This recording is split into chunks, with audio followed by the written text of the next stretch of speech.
Good day mga ka-CRT. For this video lecture, we will be solving some more problems set number 4 in physics/dynamics. Please take note in solving the x and y component of a force, I'll be using the following concept. So there are 4 possible scenarios wherein we have to solve the x and y components of a force.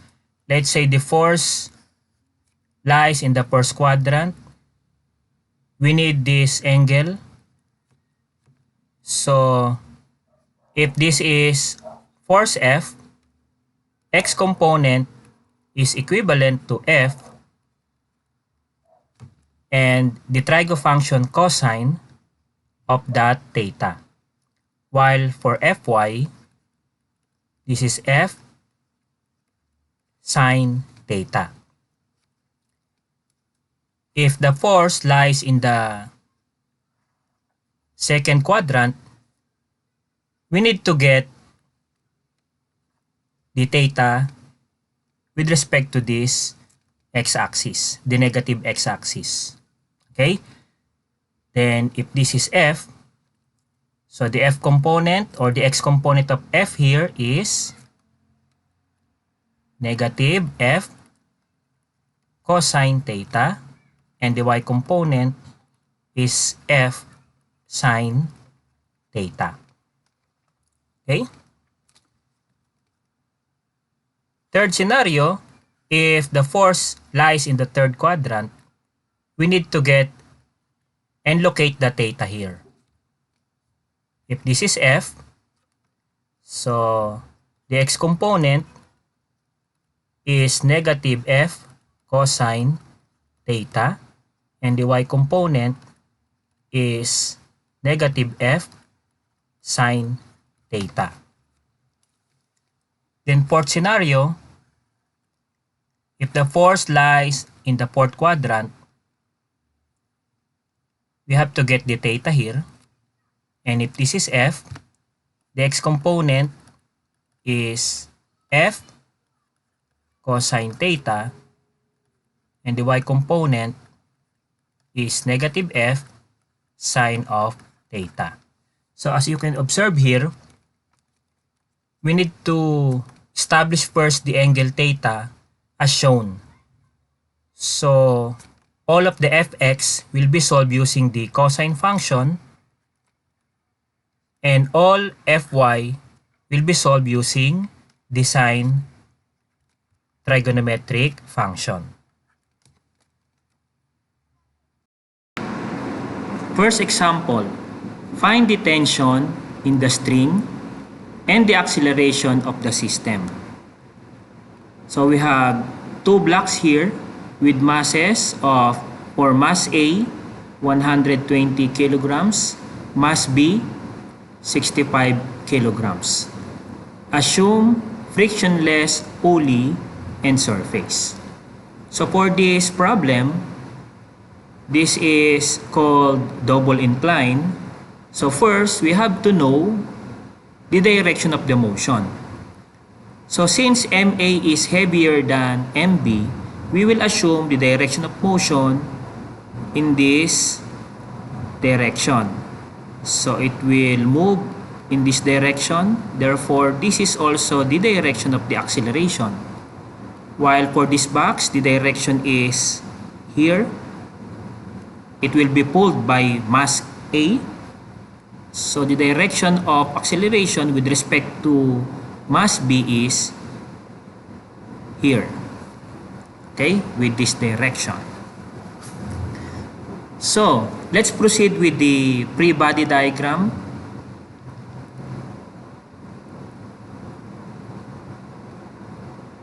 Free body diagram. At mass A, so our free body diagram is this. Again, the incline will be the x-axis. This incline will be the x-axis. So with regards to the weight of block A, This is the weight of block A. So WA. And this is equivalent to the mass times acceleration due to gravity. This is equivalent to mass of A is 120. The acceleration due to gravity is 9.8 meters per second squared. So let's compute that. 120 times 9.8. This is equivalent to 1,176 Newton. And the angle here is 30. So that's the angle of the incline. But we will be using the angle here, which is 60 degrees. Next,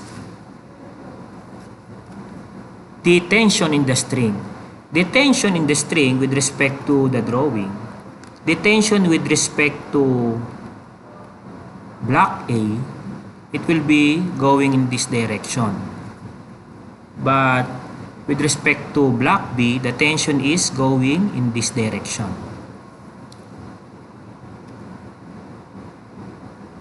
So going back to our free body diagram, tension is here. So tension T. Okay?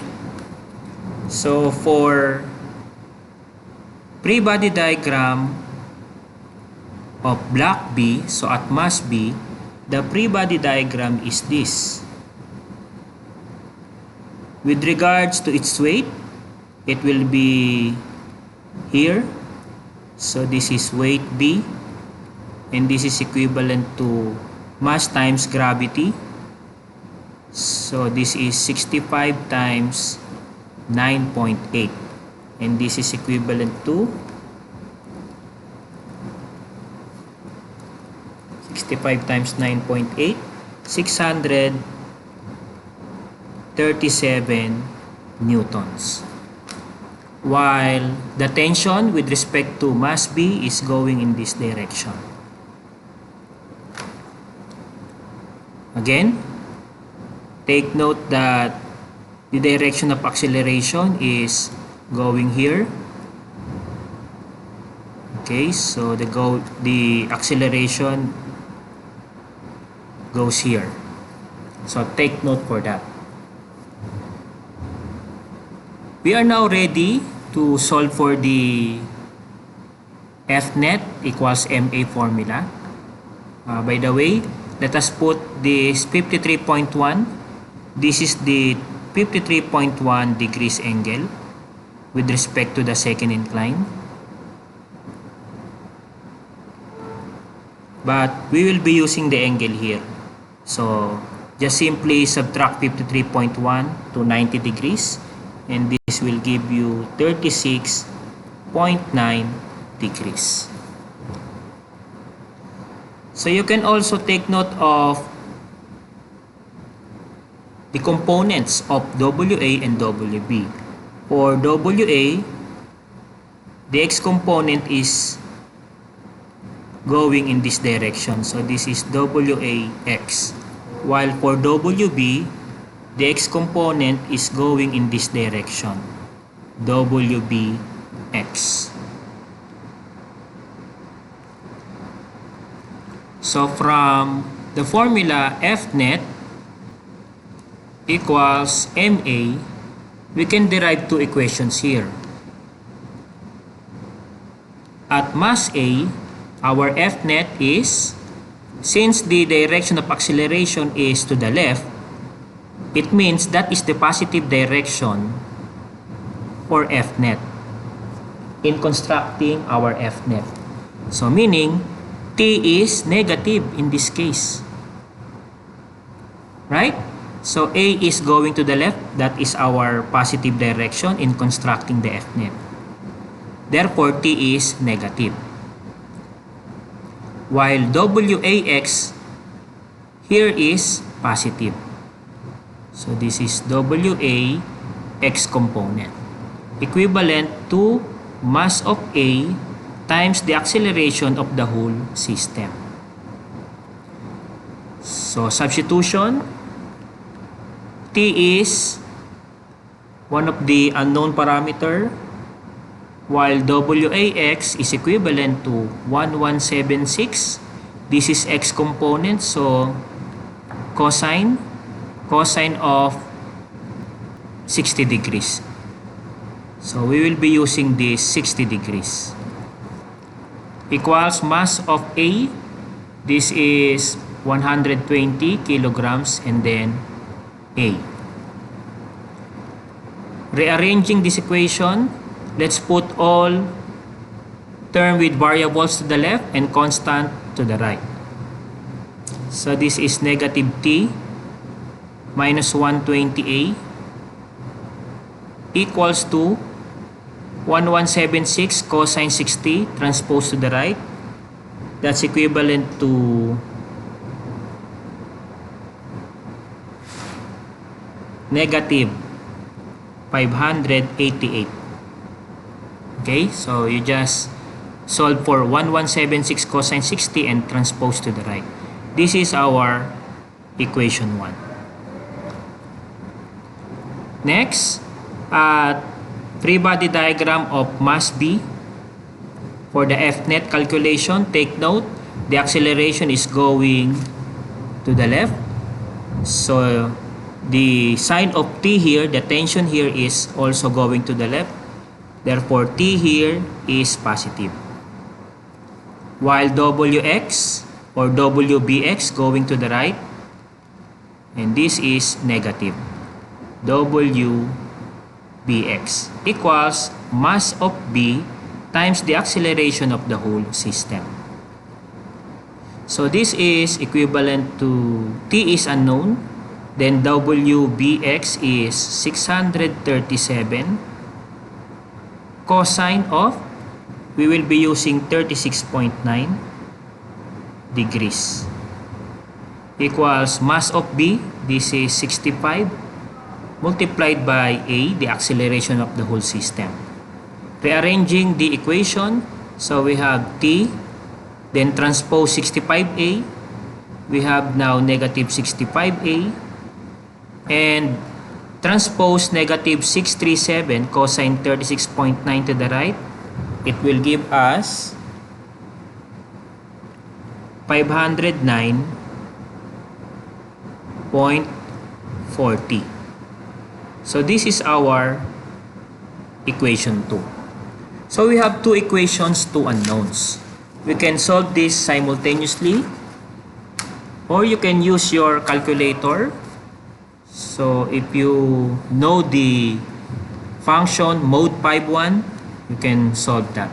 But for this video lecture, I will be using simultaneous equation using the concept in solving two equations, two unknowns. So from equation 1 and 2, this is negative T minus 120A equals negative 588. Then below this equation, by the way, this is equation 1, then equation 2, let's write it below equation 1. So this is T minus 65A equals 509.40. All we have to do to cancel one parameter is to add the two equations. So we will be able to cancel the tension. So negative T plus T, tension is cancelled. Then negative 20 plus negative 65, it will give us negative 185A. Then in the right side of the equation, negative 588 plus 509.4, this will give us 78 or negative 78.6. Then solving for the acceleration, divide both sides by negative 185. So we have negative 78.6 over negative 185. Acceleration is equivalent to 0.42 0.486 meters per second squared. So double check this answer using your calculator. Okay, so this is the answer for the acceleration.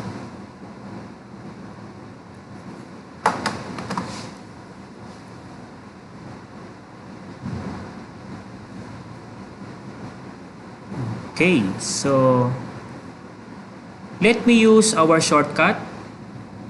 We already introduced this shortcut from the previous set of our video tutorial in physics/dynamics. So for the shortcut,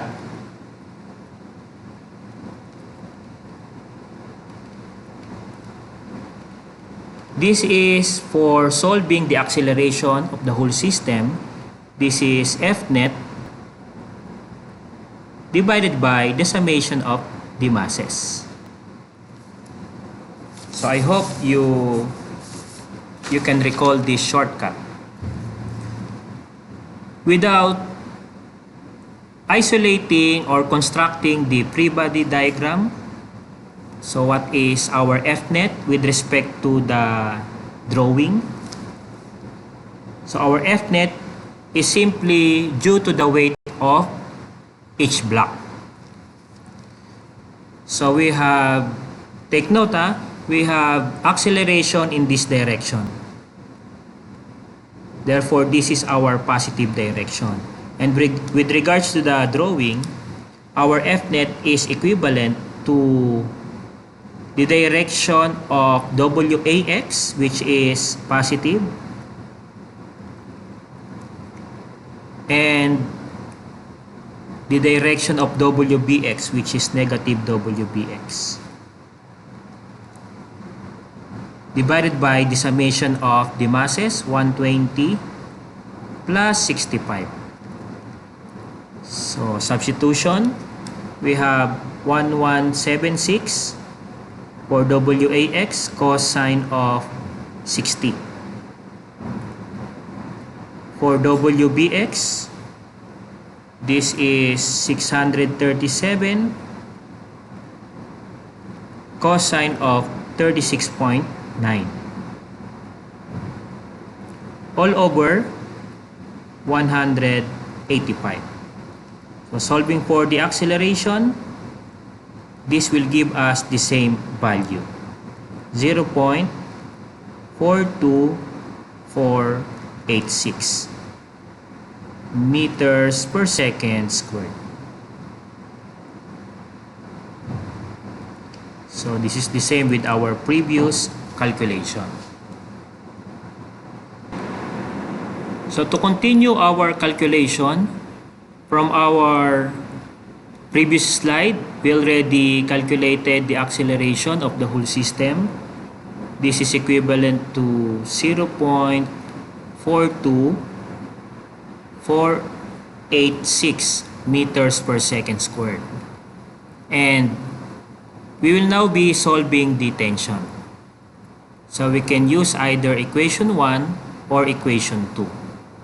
To recall, our equation 1 is negative t minus 120a equals negative 588. While equation 2 is t minus 65a equals 509.40. So using one of the equations, let's say using equation 1, to solve for the tension, let me rewrite first equation 1. To solve for the tension, let us transpose negative 120a to the right side. So we have equivalent to negative 588 plus 120a. So this is negative t equals negative 588 plus 120, and a is 0.42486. So negative t equals, solving for the right side, negative 588 plus 120 times 0.42486. This will give us negative 537.0168 Newton, or simply the tension is 537.02 newtons. So this is our final answer for the tension. For our next example, find the tension in the string and the acceleration of the system. Mass A equals 120 kilograms and mass B equals 65 kilograms. Assume frictionless pulley and mu k equals 0.05 for the surface. So this is similar to our previous example, except we have to consider the friction in the incline. So let us establish some condition. Since the motion due to the heavier box is going in this direction, therefore this is also the direction of the acceleration. Okay? With respect to mass A and mass B. While with respect to the tension in the string of mass A is going in this direction, and for mass B, this is the direction. Let us now construct the free body diagram.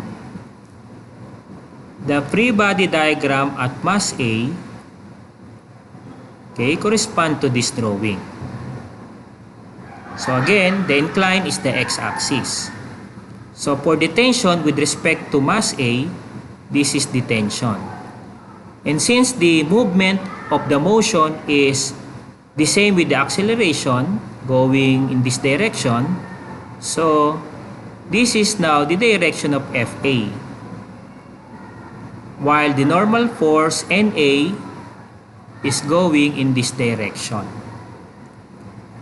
For mass B, the direction of FB is this, and for NB, this is the direction of NB.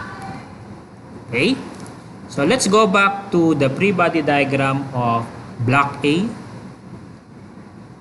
So this is our FA direction going to the right. This is our NA going upward. And this is our WA, which is equivalent to 1,176. Right? We already solved that from our previous example. And we will be needing the angle here, which is 60 degrees. Next, free body diagram at mass B. This is our free body diagram. So the direction of the tension is going here. The direction of FB is to the right. Direction of NB is upward. And the weight B is here in the fourth quadrant. So WB, which is equivalent to 637 Newton. And we will be using the angle here. So this is 36.9.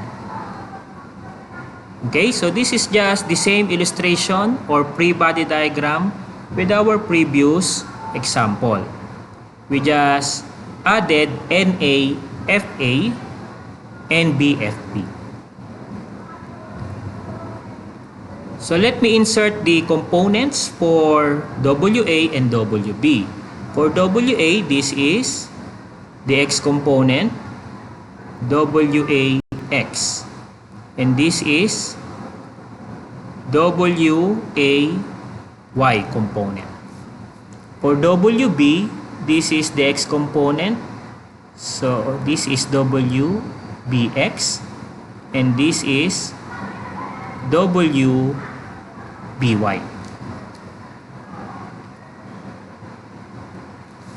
We can now solve or represent our Fnet equals MA equation. So from Fnet equals MA equation, we can derive two equations. So at mass A, So let me just write the equations here. Our F net, okay, is equivalent to, take note, the direction of acceleration is going to the left. So therefore, the F net at mass A is negative T minus FA plus WAX equals mass of block A times the acceleration. Okay? So next. But we have to compute for FA. So using summation of Fy equals 0, this is equivalent to NA minus WA y, right? So this is the equation for summation of Fy in the first free body diagram. So solving for NA, we have WA y, and this is equivalent to 1176. Since this is y component, we will be using sine function, sine of 60 degrees. So let us solve that. 1176 sine of 60. This is equivalent to 1018.45 newtons. Then, since F is equivalent to mu n, solving for Fa, this is equivalent to 0.05 times Na. So 1018.45.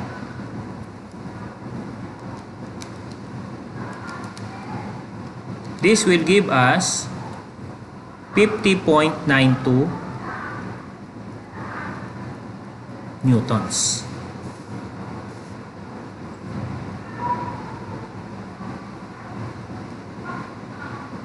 So therefore, going back to our equation, negative T minus Fa, which is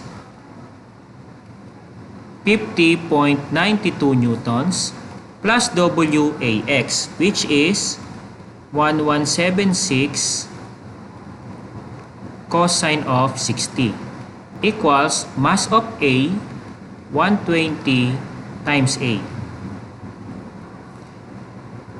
Okay, so this is negative T. Let us transpose 120A to the left side. So we have negative 120A equals, let us solve this and transpose to the right side.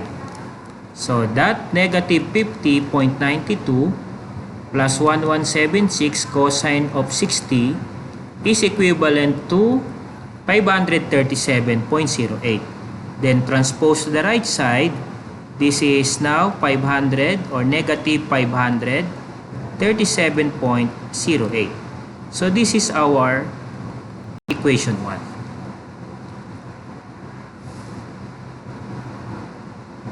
Okay, so next. At mass B,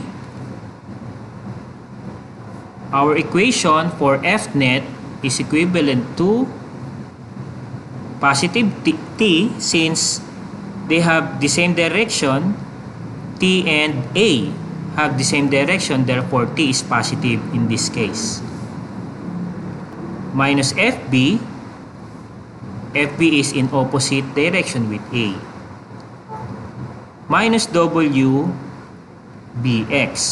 equals mass of B times the acceleration. So same thing, let us solve for FB. We will start our calculation with summation of Fy equals 0. Under this mass B, summation of Fy is NB minus WB y equals 0. And NB equals WB, which is 637 sine of 36.9 degrees. And this is equivalent to 382.47 newtons. Solving for FB, the frictional force, this is mu n, so 0.05 times NB, 382.47. Solving for that, so we have 19.12 newtons. So going back to the Fnet equation, we have T minus FB, 19.12. Okay, so minus WX, this is 637 cosine of 36.9. So this is okay now. Next, MB is 65 times the acceleration. Okay? So rearranging this equation, so we have T, then transpose 65A, we have negative 65A equals, let us solve this and transpose to the right side. So we have negative 19.12 minus 637 cosine of 36.9. And transpose to the right side, so we have 528 positive 0.52 newtons. So this is our equation 2.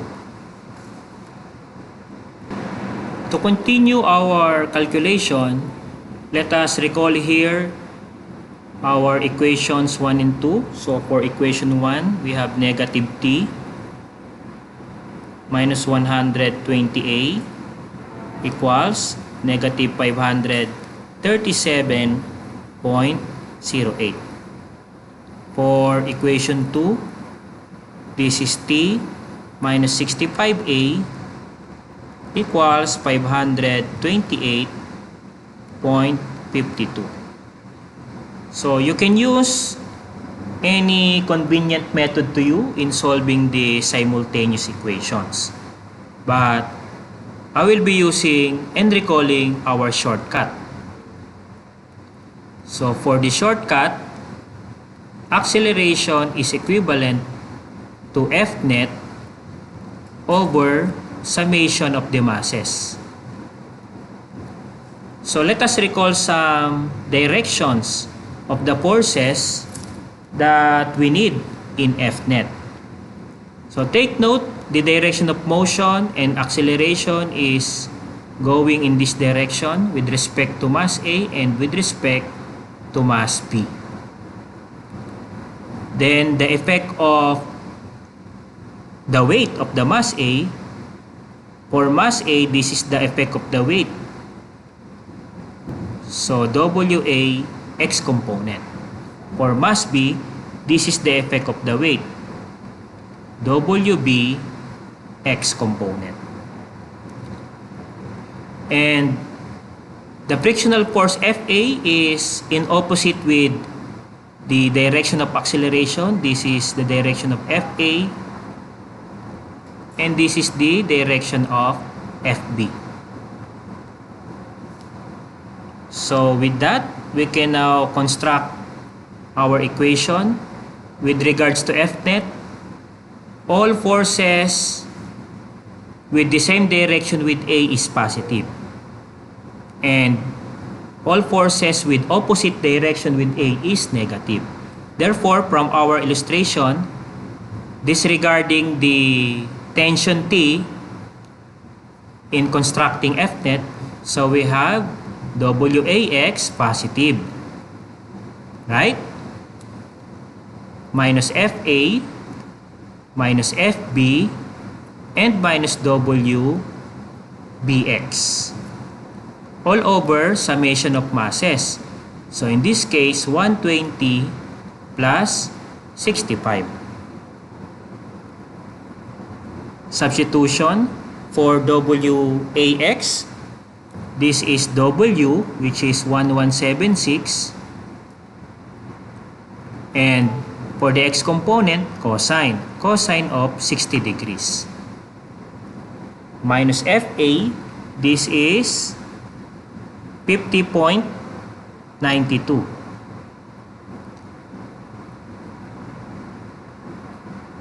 Minus FB, this is 19.12.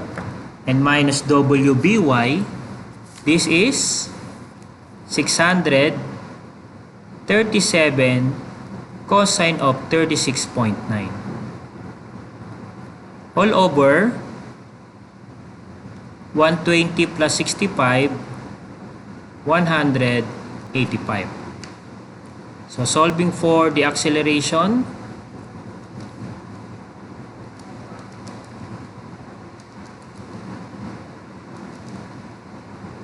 so just use your calculator.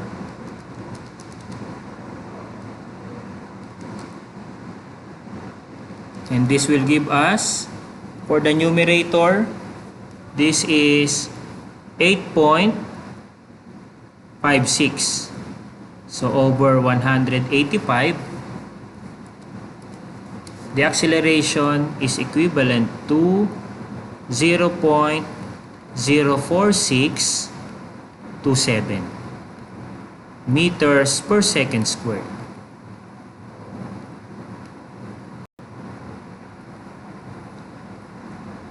Then, calculating the tension, you can use either of equation 1 or 2. So, let's say, using equation 2 this time, so from T minus 65A equals 528.52.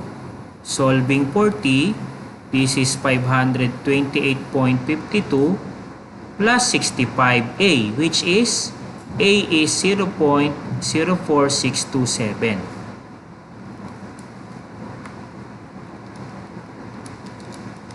So solving for this, we have 531.53 newtons. So this is the tension for this problem.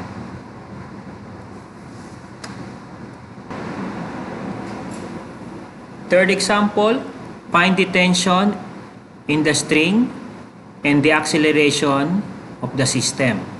M1 is 5 kilograms, M2 is 8 kilograms. Assume frictionless pulley and surface.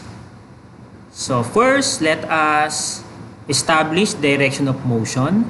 Since M2 is heavier, therefore the direction of motion is going in this direction. So this is also the direction of the acceleration with respect to M2. While for M1, the direction of motion is here. And also this is the direction of the acceleration with respect to M1. So let us now establish using this drawing the needed component or the needed forces.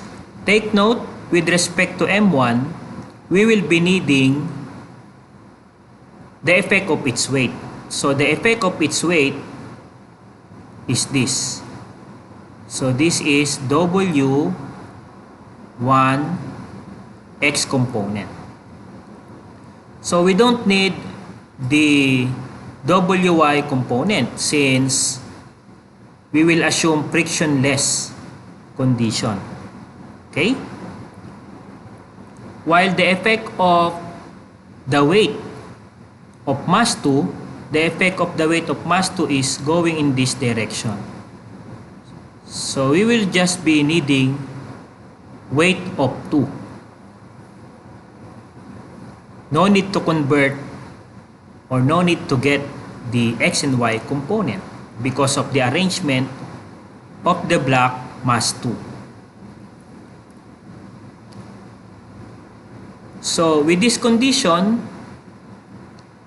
we can create some equations without drawing the free body diagram. By the way, let us put the direction of the tension. With respect to M1, this is tension T. With respect to M2, this is the tension T.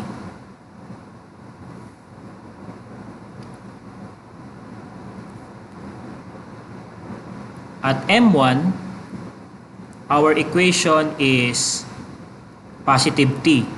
Why positive? Because T and A are with the same direction. So, T minus W1x equals mass of 1, which is 5 kilograms, times A. Rearranging the equation, so we have T minus 5A equals W1x. So we will leave it here as equation 1. While at equation 2, at mass 2, so our F net here is with respect to the direction of WA or direction of A, going down is positive. Therefore, W2 is positive. Minus T, and this is equivalent to mass of 2, which is 8, times the acceleration. So rearranging the equation, we have negative T minus 8A equals negative W2. So this is our equation number 2. Then using the shortcut, to solve for the acceleration, we have F net over the summation of masses. So with regards to F net, we will be removing the tension T in our equation. So the remaining forces are W1x, that is negative, and W2, that is positive, over summation of masses 5 plus 8. So from here, let us calculate W1x first. So this is M times G. Mass is 5 kilograms times 9.8. So calculate that. 5 times 9.8 is 49 newtons. While W2, this is mass times G also, 8 times 9.8. This is 78.4 newtons. So going back to the acceleration calculation, we have negative W1x. So for the x component of W1, we have 49 cosine of 60, right? Plus W2, this is simply 78.4 all over 13. So solving for the acceleration, for the numerator, we have 53.9 positive over 13. Therefore, the acceleration is 4.14615 meters per second squared.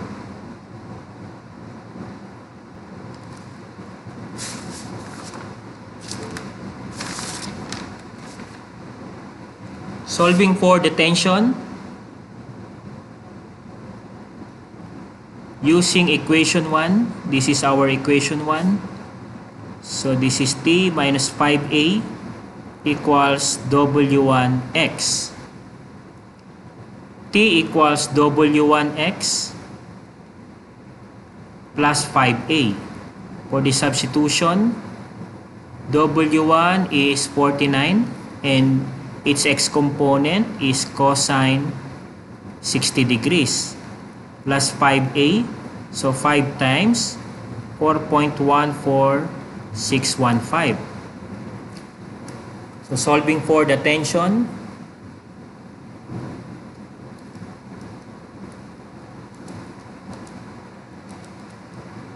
this will give us 45.23 newtons.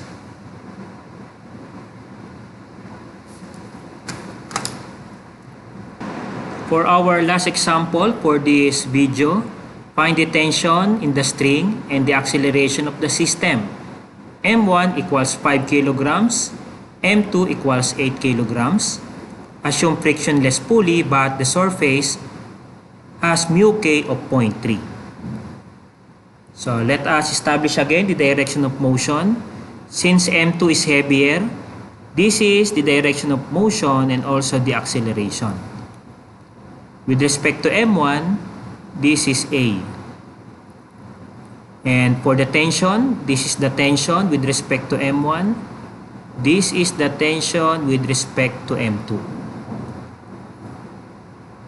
And for the friction, so for M1, the direction of the movement is with respect to direction of A. Therefore, the friction is with this direction. Friction F1. With respect to M2, since there is no surface with respect to M2, we don't have friction F2. Okay? While for the normal force, we have normal force here for N1. So this is the x component of weight 1 and this is the y component of weight 1. While for M2, since there is no surface involved, we just need to consider the effect of its weight, which is weight 2. From our previous example, we already have weight 1. So weight 1 is 49 newtons. While weight 2, from our previous example, weight 2 is equivalent to 78.4 newtons. So next thing to solve is normal force N1. So from the summation of Fy at M1, this is equivalent to N1 minus W1 y component equals 0. Therefore, N1 equals W1y and this is 49 sine of 60. So 49 sine of 60 is equivalent to 42.44 newtons. Solving for F1, this is mu n, which is equivalent to 0.3 times 42.44. This is equivalent to 12.73. So let us construct the equation at mass 1. Our equation Fnet equals Ma equation. So let me rewrite Fnet equals Ma. First, the direction of T is the same with A, so T is positive. Minus F1 minus W1 x equals M1A. So T minus F1, 12.73 minus W1, so this is 49 and the x component cosine 60 equals M1, this is 5 kilograms, then multiplied by A. Rearranging the equation, so T minus 5A equals the constant term of the equation. So negative 12.73 minus 49 cosine 60, that is negative 37.23. Transpose to the right side, we have positive 37.23. So this is our equation 1. At M2, our F net is W2 positive minus T equals M2A. W2 is 78.4 minus T equals M2 is 8 and then A. Rearranging the equation, we have negative T minus 8A equals negative 78.4. This is our equation 2. So you can use that in solving the simultaneous equations. So here, I will be using the shortcut. So for the shortcut, acceleration is F net divided by the summation of the masses. So in solving F net, given this diagram, we will exclude the effect of the tension. It will be just cancelled later on. So let us exclude that. So first, the effect of W1x, that is negative because it is in opposite direction with A. Next is minus F1, and the effect of W2 is positive with respect to A. So plus W2 all over summation of masses 5 plus 8. For substitution, so we have W1, negative W1 is 49 and X component cosine 60 minus F1, so we have 12.73, then plus W2, so plus 78.4 all over 13. Solving for the numerator,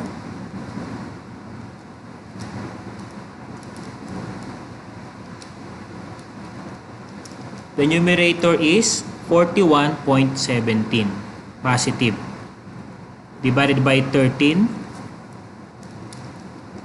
Therefore, we have 3.16692 meters per second squared.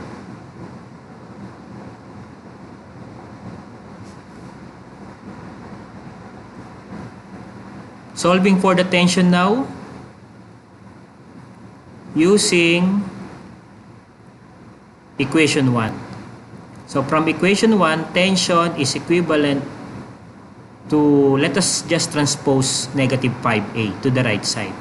So we have 37.23 plus 5 times the acceleration, 3.16692. And the tension here, calculate the tension. Use your calculator to check this answer. 53.06 Newton.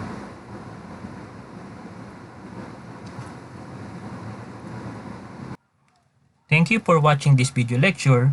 If you think you learned something from this lecture, please subscribe to this channel.